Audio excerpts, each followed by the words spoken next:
In this video, I will show you how to find your crypto addresses on the Coinbase Wallet.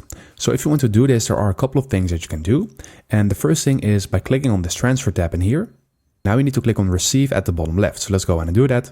And then from here, you will see a couple of listed crypto and NFT addresses. So you can just quick access them by clicking on copy to clipboard in here. And you can also click on other assets. So this is the first way. And now I'm going to show you the other way. So for this, you need to go to your home tab and then go ahead and click on the search icon in here at the top.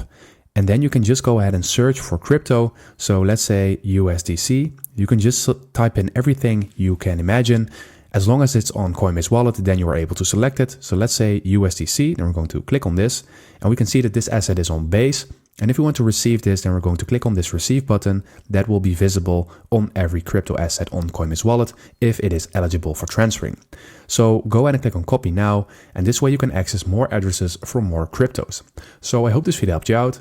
Please leave a like and consider subscribing, and then I will see you in the next one.